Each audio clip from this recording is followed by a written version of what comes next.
Bismillahirrahmanirrahim. Alhamdulillahi rabbil alamin. Wassalatu wassalamu ala asyrafil anbiya wal mursalin Sayyidina maulana Muhammadin wa ala alihi wa sahbihi ajma'in. Qala al-musannif hujjatul Islam Abu Hamid Muhammad bin Muhammad al-Ghazali rahimahullah wa nafa'ana bi'ulumih. Al-khamisatu rak'atani ba'dal wudu' mustahabbatani li'anna al-wudu'a qurbatun wa maqsudaha as-salatu wal ahdatsu 'aridatun. Li'anna al-wudu'a qurbatun wa maqsuduha as-salatu wal ahdatsu 'aridah. Farubbama yatra'u al-ahdatsu qabla salah fayantakidul wudu' wa yadi'us sa'yu. Fal mubadaratu ila rak'ataini istifa'an li maqsudil wudu' qabla al-fawat. Wa urifa dzalik bi hadithi Bilal idz qala sallallahu alaihi wasallam dakhaltul jannah fara'aitu Bilalan fiha faqultu li Bilal bima sabaqtani ilal jannah faqala Bilal la a'rifu syai'an illa anni la uhdisu wudu'an illa usalli akibahu rak'ataini ila akhir. Makna daripada kalam al-Imam Al-Ghazali rahimahullah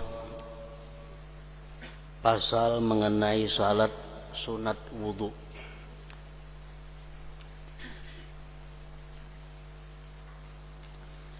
Salat 2 rakaat setelah wudu itu disunnatkan.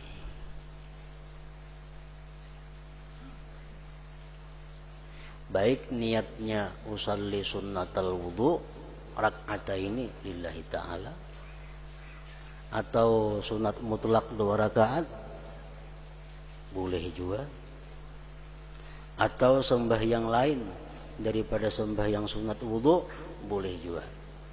Pokoknya apabila kita berwudu dalam waktu nang kadalawas kita sembahyang, maka gugurlah sudah tuntutan melaksanakan sunat wudu itu. Nah, tetapi kalau kita bernazar untuk melaksanakan sunat wudu, nah itu mau kada mau niatnya mesti usalli sunnatal wudu rak'ataini lillahi ta'ala.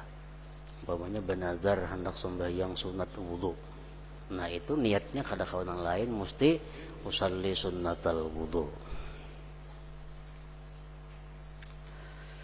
Karena wudu adalah pendekatan kepada Allah dan tujuannya itu wudu adalah salat.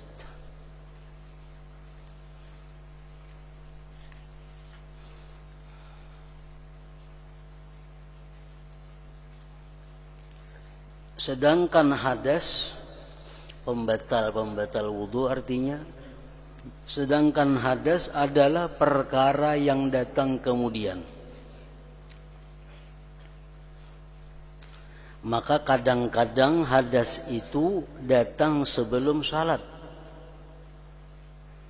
maka wudu menjadi rusak batal dan sia-sialah usaha itu. Jadi hendaknya begitu kita selesai berwudu, berpakaian sunat wudu dulu digawi, supaya tujuan wudu itu kasampaian. Karena wudu tujuannya untuk salat. Kalau kita berwudu sembahyangnya lagi setengah jam umpamanya atau lagi sejam, barangkali batal di tengah itu, nah sia-sia wudu. Segenang apa wudu? Wudu hanya wasilah perantara untuk sembahyang. Nah, supaya jangan sia-sia, tuntung berwudu, berpakaian, tutup aurat, hadap kiblat, sembahyang sunat wudu.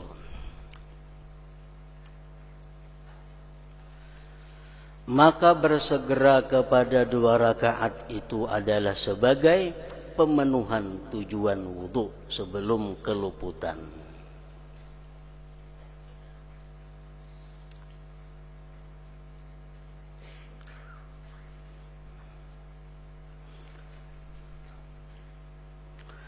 Jadi waktunya sunat wudhu itu begitu selesai berwudhu, berpakaian tuntung sembahyang sunat wudhu.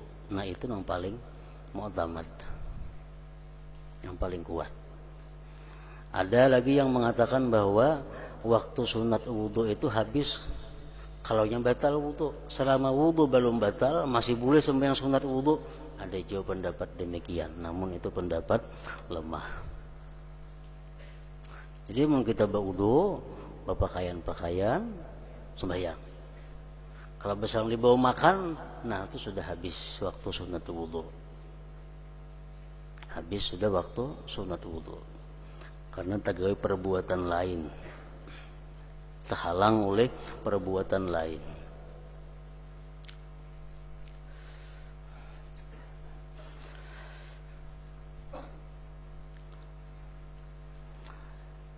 Jadi sembahyang sunat wudhu itu 2 rakaat. Oleh para ulama dijelaskan bahwa rakaat pertama bacaannya Fatihah,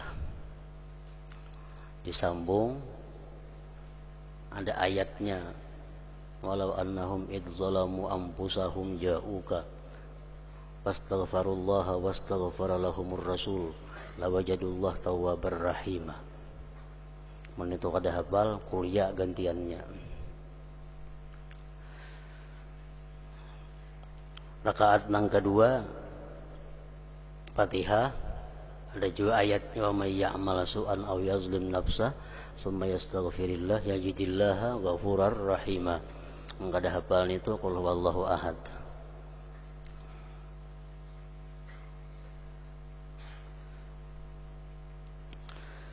Nah, andai kata kita berwudu lalu masuk masjid, nang mana nang kita perbuat sembahyang sunat wudu kan nang bagus, atau tahiyatul masjid kah berdahulu, atau diimbayakan kedua-duanya, atau cukup sebuting aja. Ada yang berpendapat kalau kita masuk masjid, berwudu, tuntung berwudu, masuk masjid, sembahyang tahiyatul masjid mencakup sudah sunat wudu, di dalamnya. Atau kita masuk masjid, sembahyang sunat wudu mencakup di dalamnya tahiyatul masjid. Cuman yang paling baik masuk masjid tahiyatul masjid dahulu 2 rakaat, hanya sunat wudu 2 rakaat. Itu yang paling baik. Tahiyatul masjid 2 rakaat, hanya sunat wudu 2 rakaat. Ada lagi 4 rakaat sekaligus, niatnya 2. Usalli 4 rakaatin atau usalli tahiyatul masjid wa sunatul wudu 4 rakaat lillahi ta'ala. Aku sembahyang tahiyatul masjid dan sunat wudu 4 rakaat karena Allah Ta'ala. Nah kedua-duanya termasuk di situ, ada juga. Cuma di antara sekian banyak pendapat khilaf tadi, yang diutamakan di situ adalah masuk masjid tahiyatul masjid, hanya 2 rakaat pulang sunat wudu. Nah itu yang paling baik.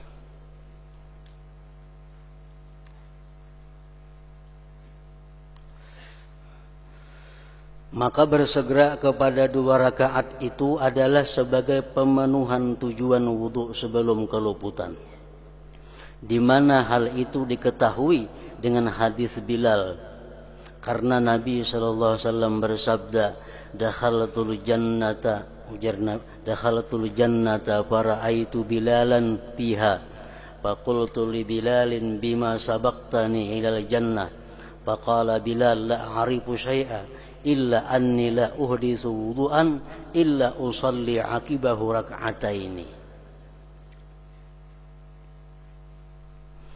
Artinya ujar Bilal, ujar Nabi kita, saya masuk surga, lalu saya melihat Bilal ada padanya. Maka saya berkata kepada Bilal, dengan apakah kamu mendahului saya ke surga? Lalu Bilal menjawab, saya tidaklah mengetahui sesuatu melainkan tidaklah saya membaharui wudu melainkan setelahnya saya salat 2 rakaat. Nah, jadi ini amalan Bilal. Amalan Bilal sambil berwudu sembahyang 2 rakaat, berwudu sembahyang 2 rakaat, berwudu sembahyang 2 rakaat. Dan sembahyang sunat wudu ini sudah dijelaskan pada minggu dahulu, boleh kita laksanakan kapan saja waktunya. Baik imba asar, baik imba subuh, baik terbenam matahari, baik tergelincir matahari. Sembahyang sunat wudu itu boleh dilakukan kapan saja. Kenapa? Karena sembahyangnya punya sebab sebelumnya, yaitu wudu tadi sebabnya. Nah, jadi amaliyah Bilal yang menunjul adalah bahwa si Bilal ini bila mana dia berwudu pasti sembahyang sunat wudu 2 rakaat.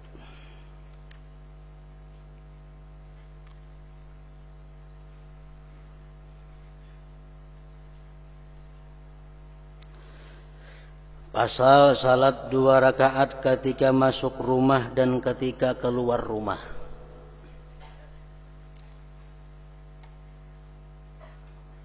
Disunatakan juga sembahyang 2 rakaat ketika masuk rumah dan ketika hendak keluar dari rumah.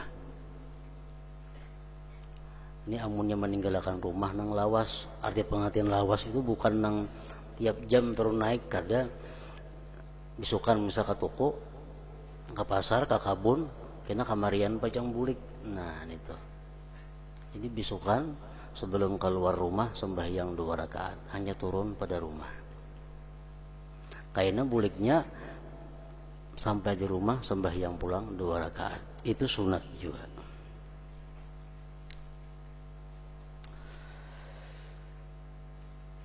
Abu Hurairah radhiyallahu anhu meriwayatkan dengan berkata, telah bersabda Rasulullah sallallahu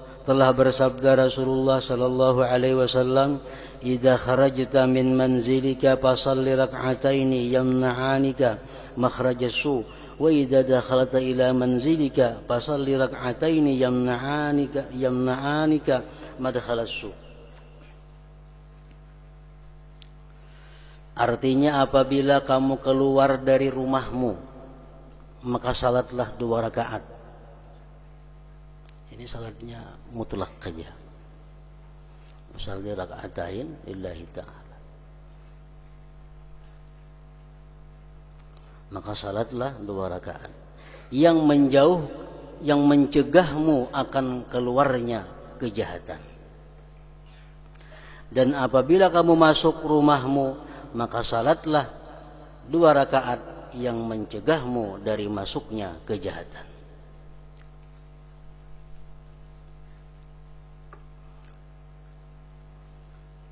Sembahyang nang apakah? Sembahyang nang apakah? Asal sembahyang. Masuk rumah sembahyang, keluar rumah sebelumnya sembahyang. Misalnya masuk rumah kamarian imba asar, berwudu, tuntung berwudu, sembahyang 2 rakaat. Sembahyang sunat wudu iya juga ngarannya, sembahyang masuk ke dalam rumah tak masuk juga.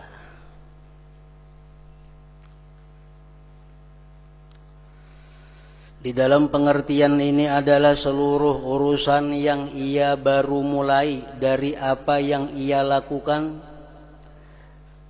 Di dalam pengertian ini adalah seluruh urusan yang ia baru mulai dari apa yang ia lakukan.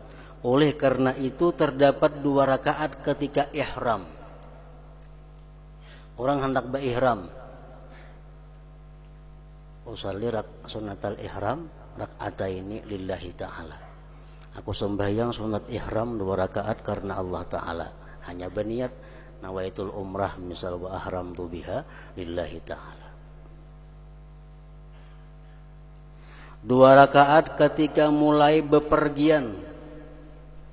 Orang hendak musafir, sunat juga sembahyang, sunat safar. Dan 2 rakaat ketika kembali dari perjalanan dari musafir, ya ini di dalam masjid sebelum masuk rumah. Orang datang musafir jauh itu sebelum masuk rumah disunatkan singgah dulu di masjid sembahyang 2 rakaat. Seluruhnya itu maksur datang dari perbuatan Rasulullah sallallahu alaihi wasallam.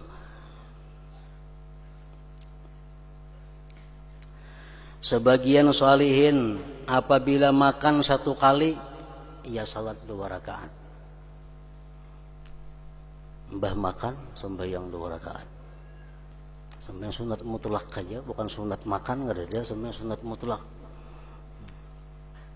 Sebagai bentuk pensyukuran kepada Allah atas anugerah makanan itu. Bayang. Tapi orang makannya sekali sehari aja juga. Kita makan 4-5 kali sehari. Sebagian sholihin apabila makan satu kali ia salat 2 rakaat, dan apabila minum sekali maka ia salat 2 rakaat. Demikian juga dalam setiap urusan yang diperbuatnya. Dan permulaan segala urusan sayogianya untuk diambil berkah padanya dan ingat kepada Allah Azza wa Jal, dan itu atas 3 tingkatan. Sebelum kita berurusan, sebelum melakukan sesuatu untuk mengambil berkah, kita disuruh ingat kepada Allah. Nah, cara ingatnya kepada Allah itu macam apa? Ada 3 tingkatan. Pertama, sebagiannya berulang berkali-kali seperti makan dan minum, maka padanya dimulai dengan nama Allah Azza wa Jalla, itu sudah cukup. Makan supaya dapat berkah apa yang dimakan, bismillahirrahmanirrahim. Minum supaya dapat berkah apa yang diminum, bismillahirrahmanirrahim. Karena itu berulang kali. Nabi SAW bersabda, kullu amrin dzibalin la yubda'u bihi bismillahirrahmanirrahim fahuwa abtar. Artinya setiap urusan yang baik, penting, yang padanya tidak dimulai dengan bismillahirrahmanirrahim, maka itu terputus, kurang barakah. Nang disuruh mengucap bismillahirrahmanirrahim itu kita memulai satu urusan, satu perkara yang dianggap penting. Macam ambil ratik, membuang sampah, itu ada perlu bismillah, karena itu bukan dzibalin, bukan perkara yang dianggap dzibalin.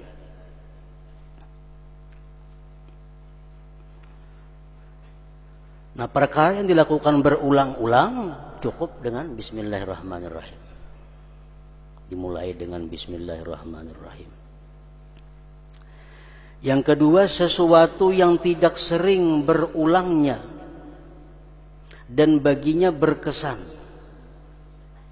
Ada sesuatu yang kada rancak terjadi, yang kada sering terjadi, tapi baginya berkesan. Seperti akad nikah, memulai nasihat dan musyawarah rapat, maka disunnatkan padanya untuk memulai dengan memuji Allah.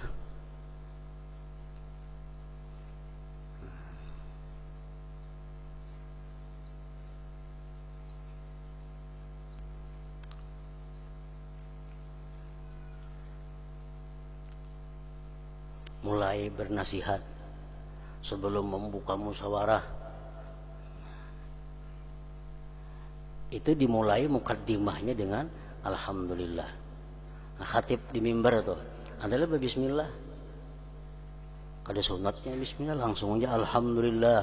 Nah, karena ini kada berulang-ulang hari-hari, kada berulang-ulang dan berkesan. Orang yang mengawinkan baik pangulo baik kuitannya berkata alhamdulillah wassalatu ala rasulillah sallallahu alaihi wasallam, adalah bismillah. Kada kalau bismillahirrahmanirrahim ada, karena kada disuruh bismillah di situ. Alhamdulillah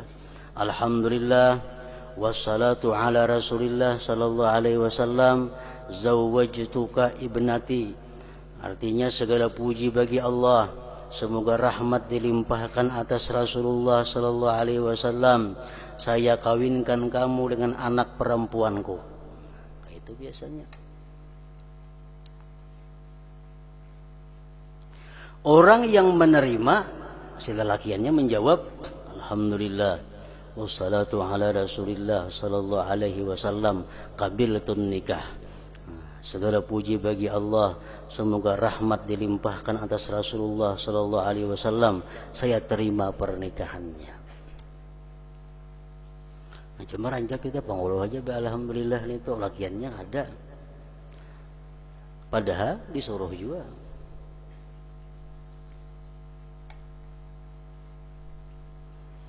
Jadi bukan hanya pengulo, bukan hanya kuitannya nama mengucap alhamdulillah salawat, tapi laki-lakinya pun sebelum ulun terima itu alhamdulillah wassalatu wassalamu ala rasulillah sallallahu alaihi wasallam, ulun terima menikahi, nah macam itu maka.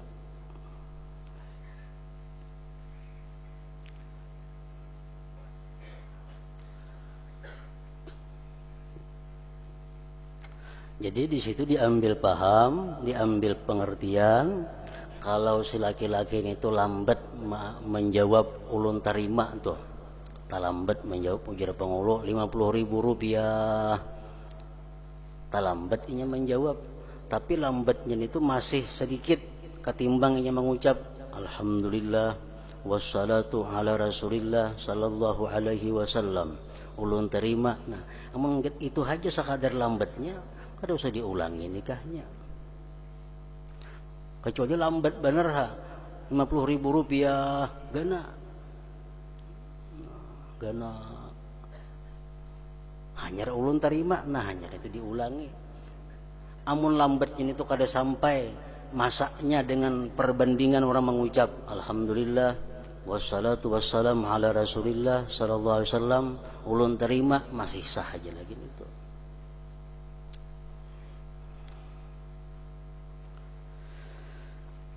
Nah, jadi untuk memulai akad nikah atau menjawab nikah itu kada dianjurkan mengucap bismillahirrahmanirrahim, tapi disuruh memuji alhamdulillah, salawat atas Rasulullah. Adat para sahabat radhiyallahu anhum pada memulai penunaian risalah, nasihat dan musyawarah adalah mendahulukan tahmid, pujian bagi Allah. Yang ketiga, sesuatu yang tidak berulang, dan apabila terjadi maka terus menerus dan ia mungkin mengalaminya, seperti bepergian, hendak musafir tadi,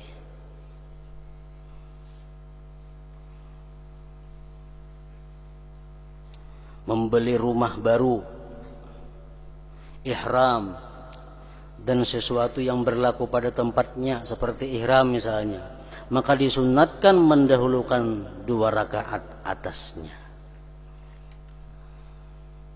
Rumah hanyar, sembahyang 2 rakaat.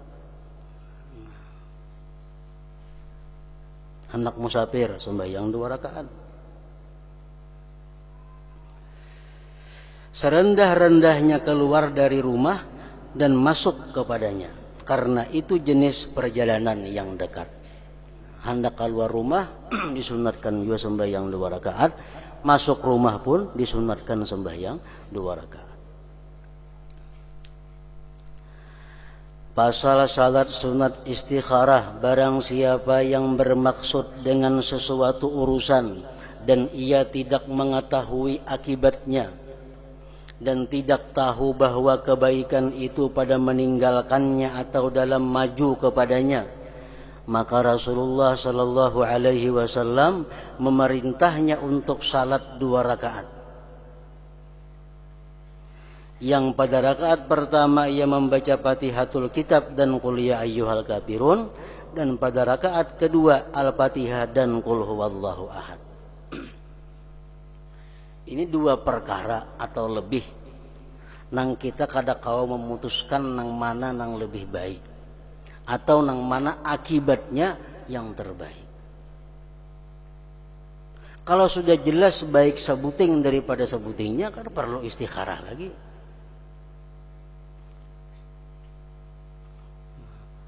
Nang disuruh istikharah ini nang kita kada tahu baiknya nang mana antara 2 ini. Misalnya hendak berdagang pancarikinan kah, hendak berdagang baju jadi kah, nah itu kada tahu, nanti istikharah. Amun baiknya aku baik membaca Quran kah, baik ke pasar kah, kada perlu istikharah itu, jelas sudah baik membaca Quran. Atau sekolah umum kah, atau sekolah agama kah, mana baiknya, kada perlu istikharah itu.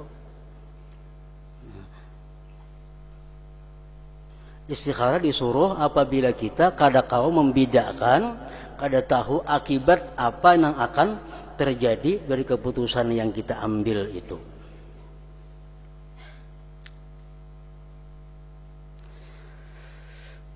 Maka Rasulullah Shallallahu Alaihi Wasallam memerintahnya untuk salat 2 rakaat, yang pada rakaat pertama ia membaca Fatihatul Kitab dan Qul ya ayyuhal kafirun, dan pada rakaat kedua Al-Fatihah dan Qul huwallahu ahad.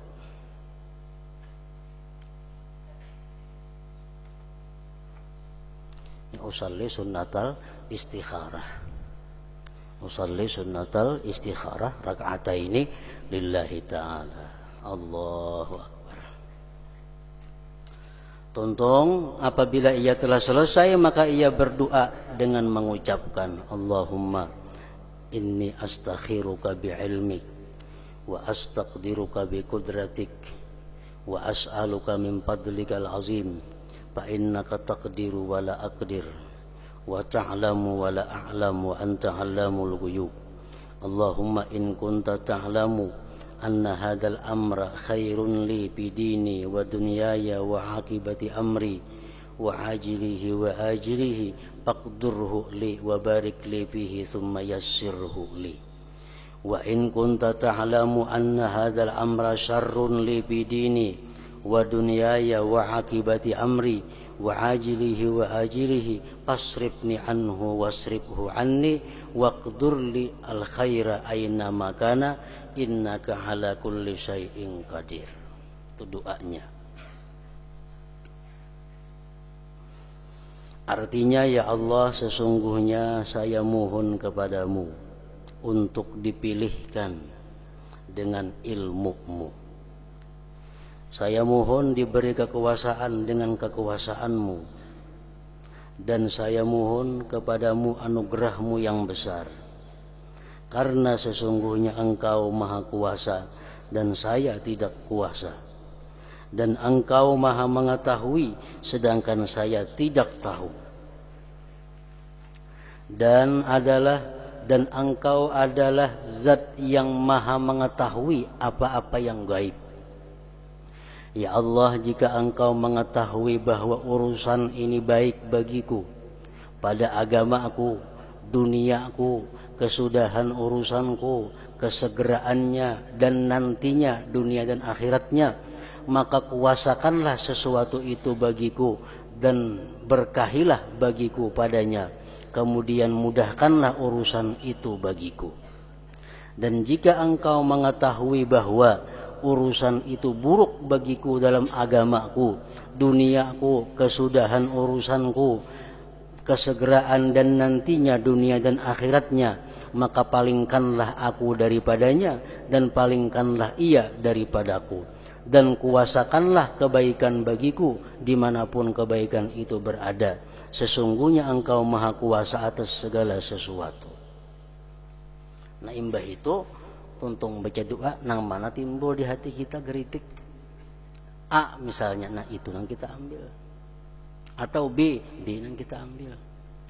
Tuntung baca doa ini masih kadiri juga kesimpulan lagi, disuruh pulang istikharah, ulangi, baca pulang doanya, kadiri juga kesimpulannya lagi istikharah sampai ada kesimpulannya. Kada disuruh kita bercabut tuh kada diajarkan. Cabut lut sesuai diandak, iya lawan tidak, dibuat dalam botol kayaknya betuntung sembahyang baca doa dikuncang digugurakan sebuting tidak umpamanya. Nah itu kada disuruh, kada ada peraturan macam itu. Nang ada cuma disuruh kita menakuni hati kita. Bila hati kita kada kau menjawab, ulangi pulang sampai beberapa kali istikharahnya. Diriwayatkan oleh Jabir bin Abdullah, ia berkata Rasulullah sallallahu alaihi wasallam mengajarkan istikharah dalam seluruh urusan sebagaimana beliau mengajarkan surah dari Al-Qur'an kepada kami. Rasulullah sallallahu alaihi wasallam bersabda, "Idza hamma ahadukum bi amrin falyusalli rak'ataini summa liyusammil amra wa yad'uhu bima dzakarnahu." Artinya, apabila salah seorang di antaramu bermaksud pada sesuatu urusan, maka hendaklah ia salat 2 rakaat. Kemudian ia sebutkan urusan itu dan berdoa dengan apa yang telah kami sebutkan tadi.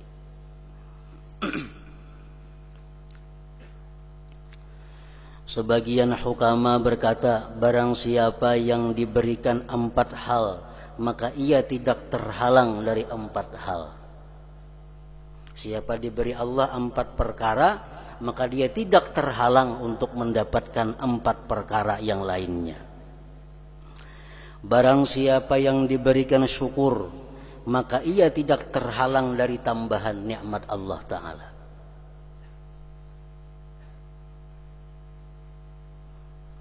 Orang yang mensyukuri nikmat Allah, pasti ditambah oleh Allah. Pasti ditambah oleh Allah. Barang siapa yang diberikan tobat, maka ia tidak terhalang dari diterima. Dalam hati nih ada geritik, ada dorongan untuk bertobat kepada Allah. Nah, itu artinya sinyal dari Allah supaya kita bertobat, karena Allah membuka pintu tobat bagi diri kita. Bila dalam hati kita ada geritik untuk bertobat, tobatnya saat itu Allah menerima tobatnya. Nah, bila dalam hati kita ada geritik untuk tobat kepada Allah, tapi kada dilayani, hatinya sudah mendorong sadang tobat, kaina. Akhirnya kada mau datang lagi dorongan itu. Bila timbul ada geritik hati, suruhan untuk aku ini sadang bertobat, tobat ya saat itu Allah menerima. Karena saat itu Allah membuka pintu tobat kepada kita.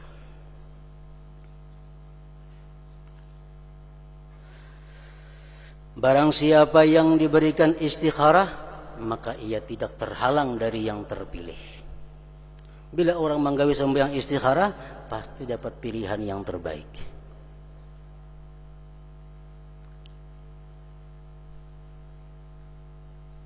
Dan barang siapa yang diberikan musyawarah, maka ia tidak terhalang dari kebenaran. Orang tuh akun bermusyawarah, pacang bujur tuh orang tuh artinya.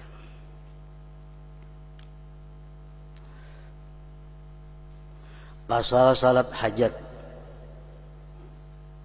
Barang siapa yang disempitkan oleh sesuatu urusan dan keperluan dalam kebaikan agama dan dunianya, mendesak sampai suatu urusan yang sulit atasnya, maka hendaklah ia mengerjakan salat ini, salat hajat.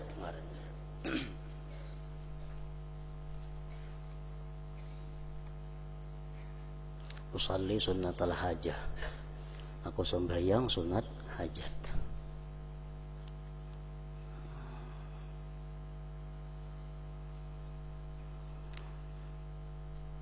Jadi sembahyang sunat hajat ini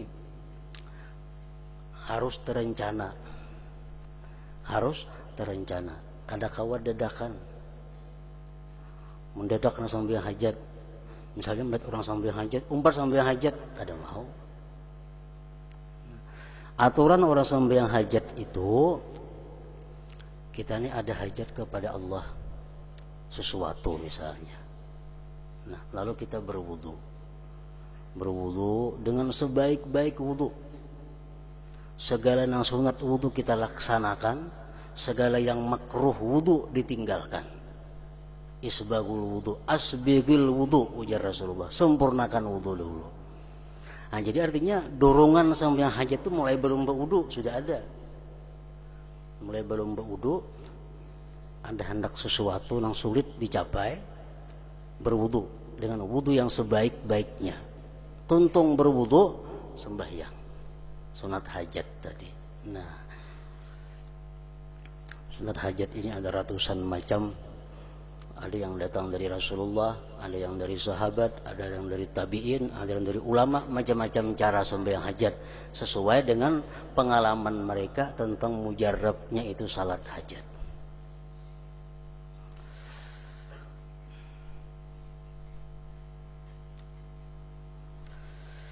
Telah diriwayatkan dari Wuhaib ibnul Wardi bahwasanya ia berkata, sesungguhnya sebagian doa yang tidak tertolak adalah seorang hamba salat 12 rakaat. Nah, sampai hajatnya 12 rakaat, 2. Pada setiap rakaat ia membaca Ummul Kitab, ayat kursi dan Qul huwallahu ahad. Ke-12 rakaatnya macam itu. Apabila ia telah selesai maka ia bersungkur sujud. Sujud kemudian membaca. Hafal maka bacaannya sujud, Bang. Subhanalladzi labisal izza wa qala bihi subhanalladzi ta'antaba bil majdi wa takarrama bihi subhanalladzi ahsa kulli syai'in bi ilmihi subhanalladzi la yanbaghi tasbihu illa lah subhanalladzil fadli wal dzil manni wal fadli subhanalladzil izzi wal karam subhanalladzit tawli as'aluka bima aghdil izzi min arsyika wa muntahar rahmati min kitabika wa bismikal a'zam wa jaddikal a'la wa kalimatika tammatil ammah allati la yujawizuhunna barrun wala fajir an tusalli ala Muhammad wa ala ali Muhammad. Nah, artinya maha suci zat yang mengenakan kemuliaan dan menyatakan dengannya. Maha suci zat yang berpakaian dengan kemuliaan dan menjadi mulia dengannya. Maha suci zat yang menghitung segala sesuatu dengan ilmunya. Maha suci zat yang tidak seyogianya tasbih pemahasucian kecuali baginya. Maha suci zat yang mempunyai pemberian dan anugerah. Maha suci zat yang memiliki kemuliaan dan kemurahan. Maha suci zat yang memiliki kekuasaan. Saya mohon kepadamu dengan tempat ikatan kemuliaan dari arasmu, puncak rahmat dan dari kitabmu, dan dengan namamu yang maha agung dan keagunganmu yang maha tinggi, dan kalimat-kalimatmu yang sempurna dan umum, yang tidak dilampaui oleh orang yang baik dan orang yang keji, agar engkau memberikan rahmat atas Muhammad dan keluarga Muhammad. Kemudian ia memohon hajatnya yang tidak ada kemaksiatan padanya, maka insya Allah Azza wa Jal dikabulkan permohonannya. Nah, ini sampai sunat hajat menurut riwayat Wuhaib ibnul Wardi.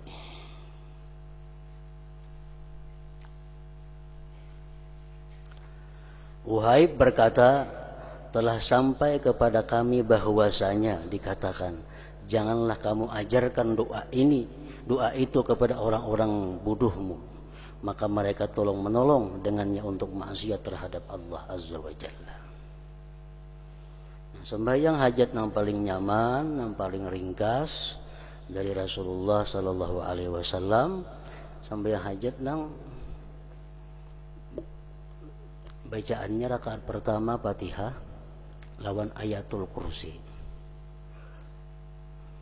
Jadi di situ kada bismillah lagi, mahwaladhdallin amin. Allahu la ilaha illa huwal hayyul qayyum la ta'khudhuhu sinatun wa la naum. Rakaat yang kedua Fatihah lawan amanar Rasul.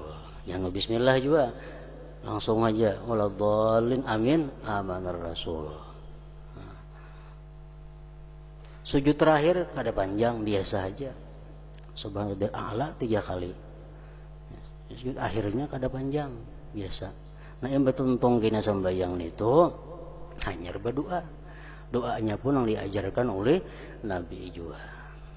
Allahumma ya mu'nisa kulli wahid wa ya sahiba kulli farid wa ya qariban ghaira ba'id wa ya syahidan ghaira ghaib wa ya ghaliban ghaira maghlub ya hayyu ya qayyum ya dzal jalali wal ikram, nah, terusnya.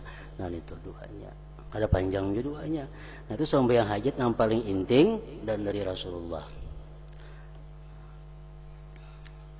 Jadi bagi orang-orang yang menjalani jalan Allah, sembahyang hajat ini diperlukan setiap malam.